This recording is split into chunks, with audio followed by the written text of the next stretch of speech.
आणि या समाजशास्त्रातून खरं तर नवीन इथे जे काही सेवेकरी आणि भाविक आलेत त्यांना आश्चर्य वाटत असेल. इथे एकही भगवेधारी कपड्याचा माणूस दिसत नाही, एकही जटा दाढ्या वाढणारा नाही, एकाच्याही गळ्यात मनभर माळा नाही तुळशीच्या रुद्राक्षाच्या. ही तर गृहस्थाश्रमी माणसं आहेत. असाही आश्चर्याचा धक्का नक्की नवीन माणसांना पोचेल यात दुमत नाही आणि हे सत्य लपवून ठेवता येत नाही.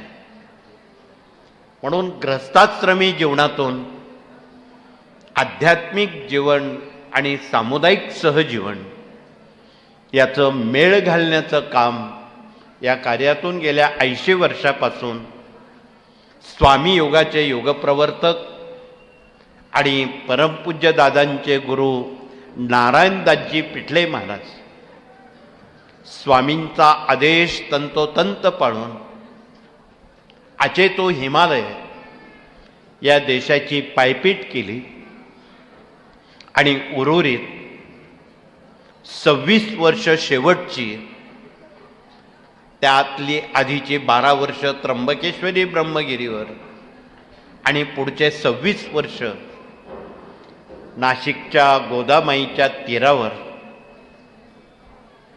दरबार ही संकल्पना मांडली. आज अनेक जण दरबारात साप्ताहिक दैनिक आरतीला जातात,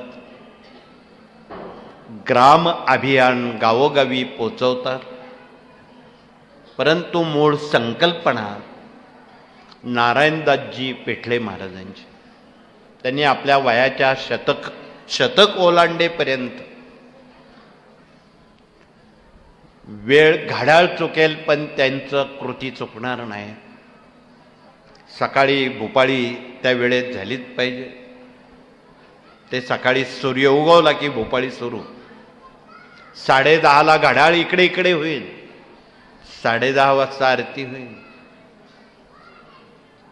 संध्याकाळी सूर्यास्त होत नाही, प्रदोष काळात आरती होते. म्हणून आपण टायमिंग या दिवसात 6 वाजेचा आहे, उन्हाळ्यात 7:30 आहे.